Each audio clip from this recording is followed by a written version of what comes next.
So, Tshepo, thank you very much for making time to share your insights into the future of leadership.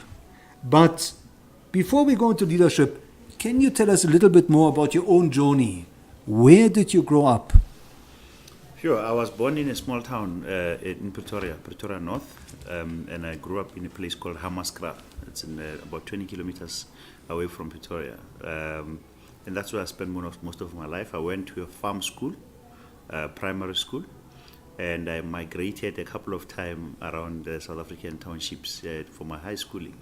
Ended up in a place called Soshanguve, township Soshanguve, again north of, I think it's northwest of Pretoria. And I learned a lot throughout that journey to survive on my own, to what the young people today call hustling, to meet different people and make things work. I studied communication science at the University of South Africa, and that's where a lot of my upbringing, my learning, and conversations happened. While other people were involved in student politics, for example, in the Student Representative Council, I became the chairman of the Communication Students Association of UNISA. And what was your dream career when you grew up? In the beginning, I wasn't really sure, but I knew I wanted to be in the creative environment. So I wanted to study journalism, probably at the Rhodes University, because that was the center. But couldn't afford to go to Rhodes. I also couldn't afford to go to a full-time institution. And then so that's how the opportunity to enroll at the University of South Africa took place in 1998. And tell us what inspired you. Who or what inspired you to really pursue this new career so vigorously? My late mother used to say, there's a lot of stories that you've got to tell, and our stories as Africans can only be told well by Africans. And so that's how I ended up, I was inspired to study communication science, to firstly as journalism, and in the process I went and did communication science. Journalism was one of the modules I did, and I started writing at a very, very early age. In fact, my second and third year at UNISA was paid for by Yakaranda my studies. At the time, I think there was a minister, Tshepo Matseba of communication, who facilitated that bursary. And so that's how my journey began. And it's really about telling stories and telling African stories, authentic stories from an African perspective. Leadership became one of the things that I came across as I was embarking on my journey of telling African stories, about African brands, and I became fortunate in life. So at a very young age, besides the internships that I did at different companies, I worked for UNISA's business school, which at the time, and probably is today, one of the top business schools in the country, and probably one of the biggest in Africa by size and scale. I was a corporate communication officer at UNISA, and I was headhunted from there to go and join Momentum as a communication manager. Momentum, a financial services company in Centurion, and I began to enjoy financial services, telling stories and creating experiences about financial services. I probably spent about 4 or 5 years there the first time around. And then I got a call from a very interesting brand, MTN. And they said they're building a business school, the MTN Academy, and they would like me to come and help them build the MTN Academy as a brand. MTN was a great journey. I would have loved to work on the World Cup as opposed to building a business school. I spent just about pregnancy there 9 months, and the baby was born, so I went back to Momentum as head of brand and communication. And so that was the beginning of serious leadership, where I led complex teams, very diverse teams, in terms of culture, skills, and expertise. And what would you say was a turning point in your career? Sure. And maybe I had a number of turning points. But my turning point was significantly when I met a good colleague and a mentor of mine, Kalinel. He's the head of distribution at Discovery, retail distribution. And he said, we are actually looking for a skill like you. And that was when I was at Wow. We bumped into him in a restaurant and he said, we're looking for someone like you. Come and have a conversation and let's see what will happen. And so I went to Discovery, had a conversation, and the rest is history. I was appointed head of marketing and communication, a big team, a significant team, a big challenge at Discovery. I learned one thing from Adrian Gore, and he said, here in this business, we do our business through drive, tenacity, and urgency. We make magic happen. We do things very quickly because human beings, in a sense, have the innate ability to do more, but often people do the minimum. And so at Discovery, I learned to do many things, thousands of things, very quickly. At an alarming pace, and that was a journey for me. I also learned at Discovery to make difficult decisions, where you work with people who don't want to work with you, who don't want to be in the team, and I've had to make decisions about whether they are part of engage them about whether they are going to join the bus, get on the bus and come with me, or whether they will go with some of the people. Following extensive conversations, extensive coaching sessions, decided to stay. And some other people chose to move on and go somewhere else, and I was happy with that because that gave me an opportunity to bring in fresh blood with fresh ideas and new thinking. And I also learned to take some risks, take a chance on young people. I remember recruiting young Sani De Casso from University of Johannesburg. And it was his first job, but he was talented and he was inspired and he had a lot of energy. The attitude was right, so at that time I decided to hire for attitude rather than lengthy work experience. And from Discovery, you went to Liberty, right? Yes. That was a fascinating journey, very senior role, big responsibilities. We were tasked to build a brand that is going to grow in Africa, a B2B brand at Liberty Corporate. At Liberty, I have a few key successes that I can talk about. One of them was the procuring and securing the sponsorship for the Liberty Radio Awards, which runs for 3 years. I ran the first year, and I think this is the second year of the awards. And the idea there was to put the brand on another level, to get people to know about, to remember Liberty, to remember the values of the company. But in the process, I came to a realization that I would like to explore other things in my life, and I've always thought that I have a degree of entrepreneurship in me. I always wanted a degree of space to do my own thinking. And a lot of things were changing there. Hard decisions were made. CEOs left. The former CEO Thabo Hloti left, along with other leaders. And so I also moved on with my life, and I started an entity called Reputation First. And Reputation First was formed out of conversations with probably about 30 CEOs who run advertising and public relations companies.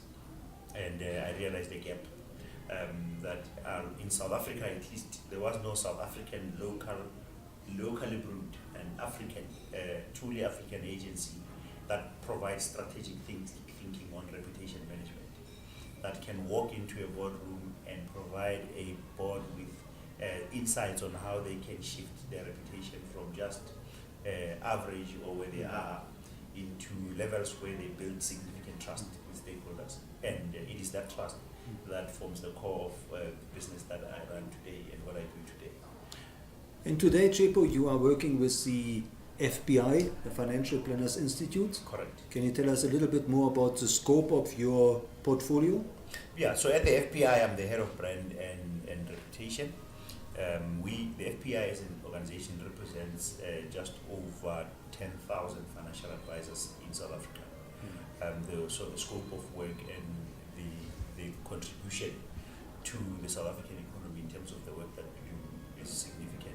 We're also responsible for inspiring financial planning for all, ensuring that there's diversity and inclusion in the financial planning environment.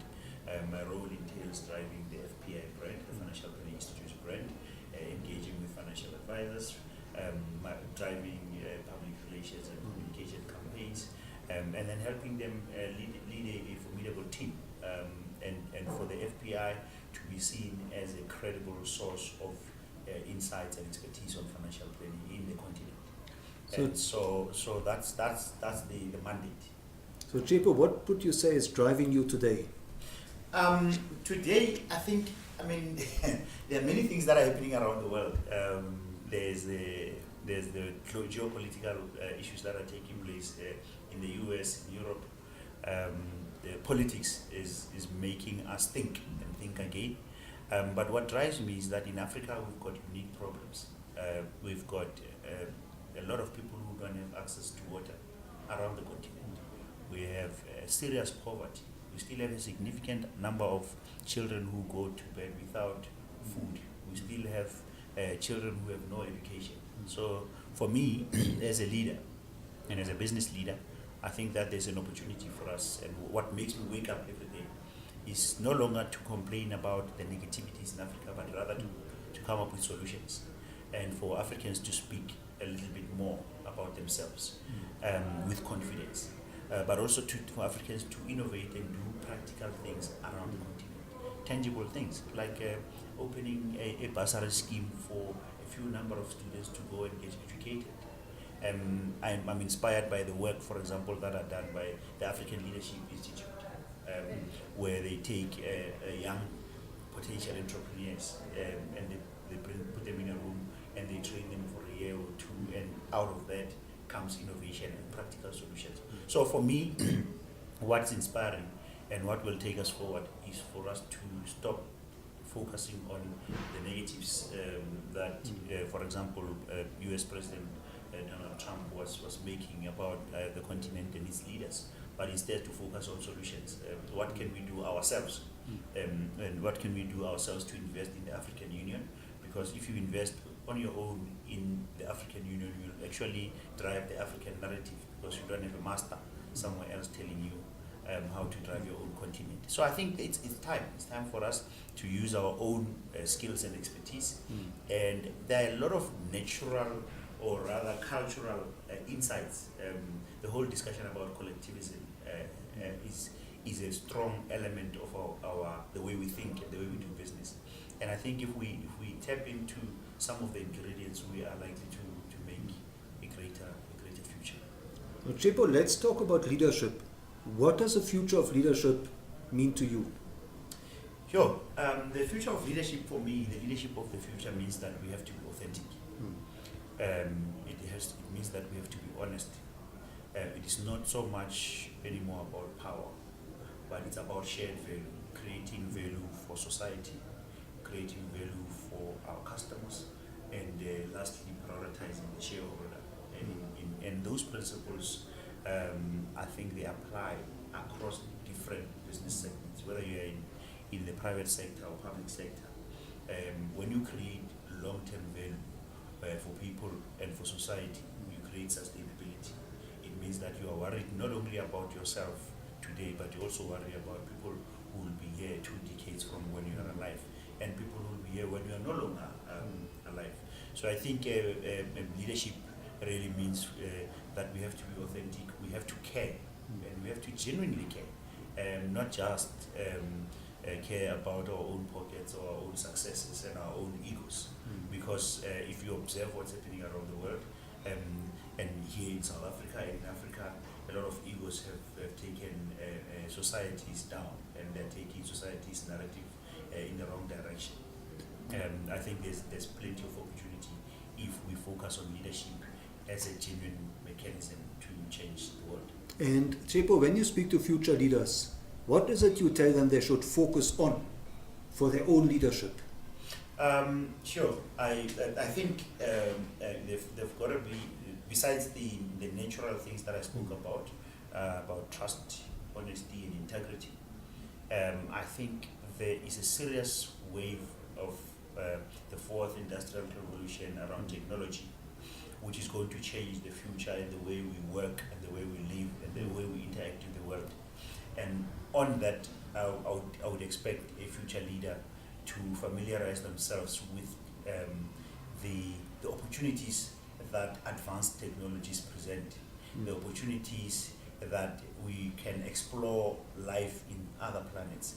Because if we don't think like that, nobody else will, and future generations will probably become extinct as a result of our own ignorance. So I would say there's a significant level of awareness around technology that's required for future leaders, because actually technology is no longer just a system that we use, it's everything. It is the life that we live. The things that took us years to do in the past can actually be done today in a matter of seconds with the kind of technology that we have. And I think that future leaders should think about how they're going to apply advanced technologies that are fast growing to change lives. And tell us, what would you say are the tools of technology or the technologies that future leaders should embrace and learn and master? Sure. In the world of ICT, I think we have to understand how we're going to connect regions. How to, for example, how do we connect South Africa and Zimbabwe through fiber, so that conversations between the two countries, between business, between students, knowledge sharing amongst Pan-African level, I think is very important to understand. So ICT will be very significant. And then there's artificial intelligence that makes things seem like the world of work will be replaced by machines. But I think that in fact it creates opportunities for us to, instead of fearing the technology, you actually need to embrace it, because it will propel us to perform better, to perform better functions. If we stay true to the human nature, because the technology cannot replace, I think it cannot replace the human brain, the power of the human brain, the spirit of the human brain. So we've got to embrace things such as the artificial intelligence, and then mobile technology. I think mobile technology, even though in Africa not every single household has a mobile device, we should be looking forward to that, where internet penetration is throughout every single household, to make information freely available and empower people, and make education freely accessible for every single citizen of the continent.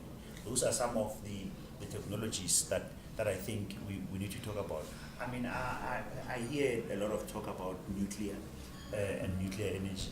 I think in Africa we need to take it a little bit further than nuclear energy, and say, how do we use our natural resources that we have currently without having to invest billions and trillions of dollars?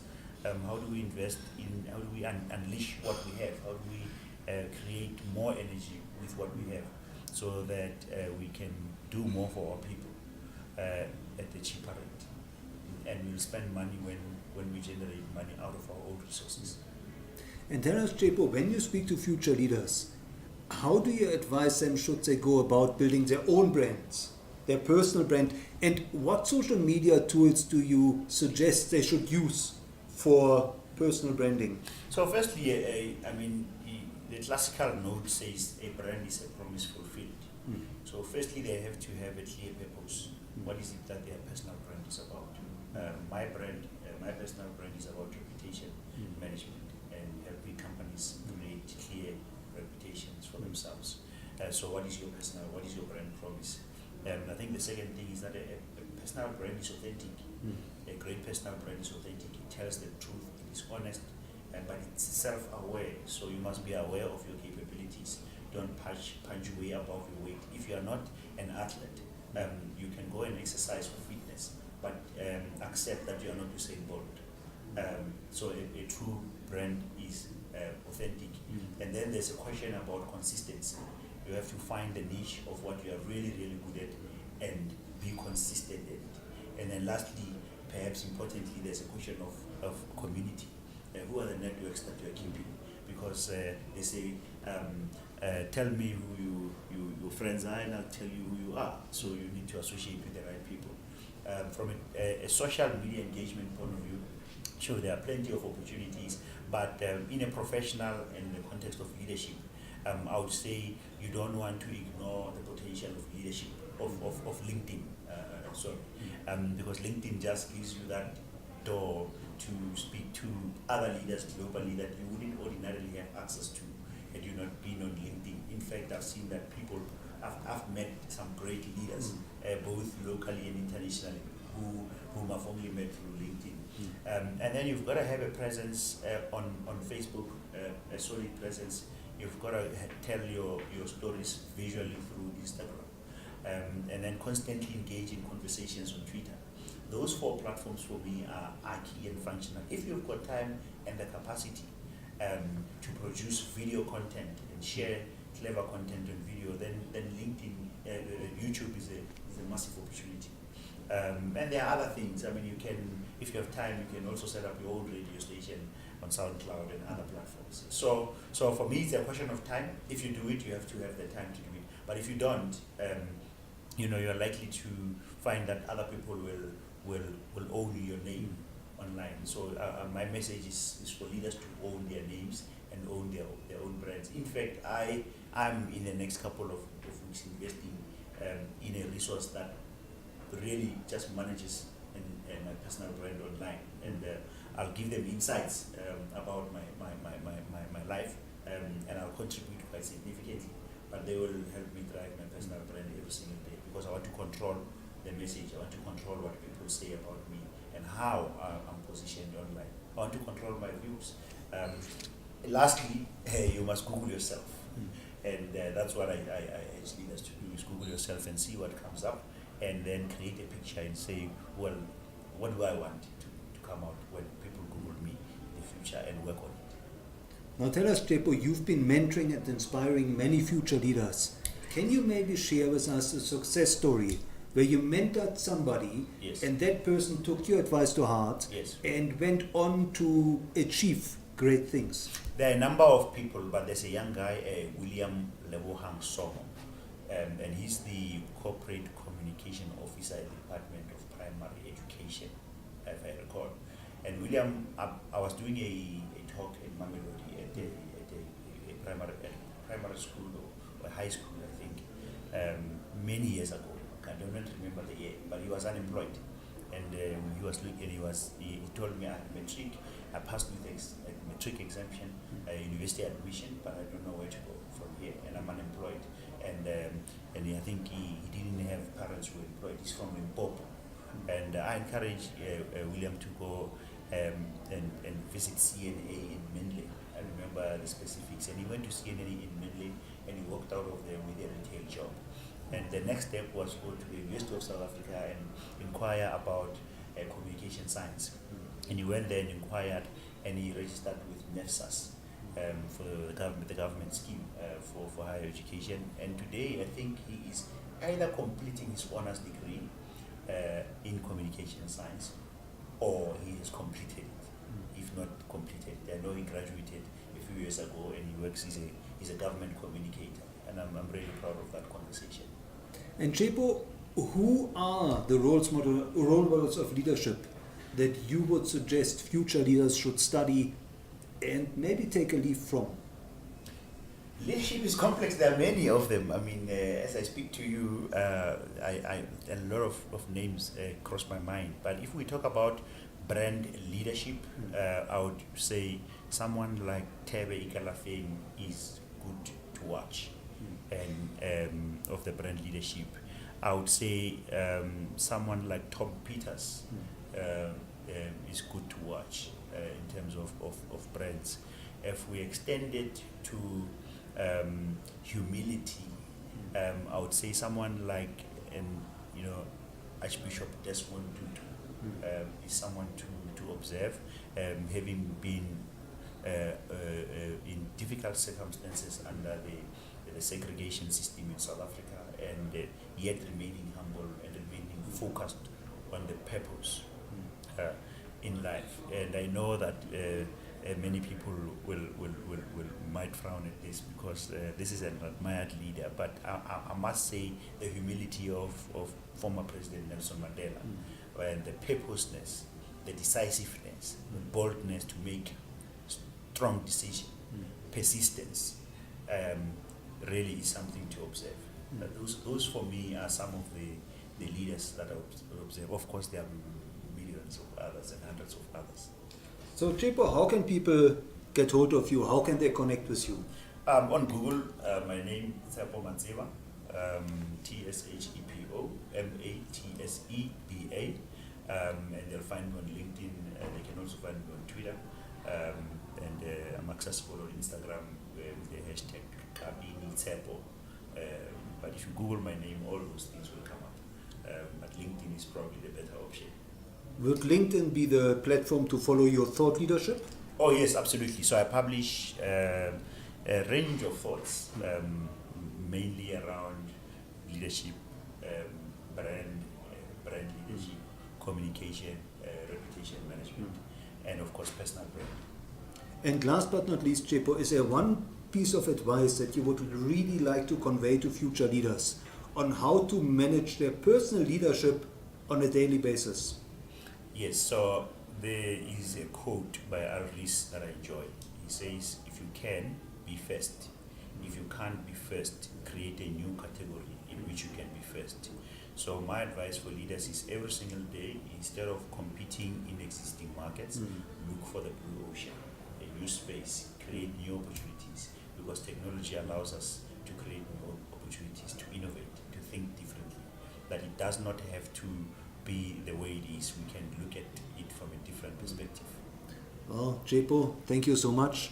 And I've been following your journey now for a number of years. I've been watching you grow. I've been watching your brand grow, your insights grow. So thank you very much for inspiring us. Thank you for helping us to build a better future. And thank you, I think, for leading us into a future where your reputation matters more than ever. Thank you so much, Nick. Would you say that is a true statement, that reputation matters more than ever in this new digital world? Absolutely. I think you are as good as the last post that you posted on Twitter. You are as good as the last item that you liked on LinkedIn. Because sometimes we just post and we like things. There's a young lady who flew from the UK to South Africa, UK or US to South Africa, and she posted something having had a bottle of wine. By the time she landed in Cape Town, she had been fired. So reputation is way significant. So thank you very much, and we'll see you at the Future Leadership Summit in Cape Town. Fantastic. Thank you so much, Nick. It's really good to have a conversation.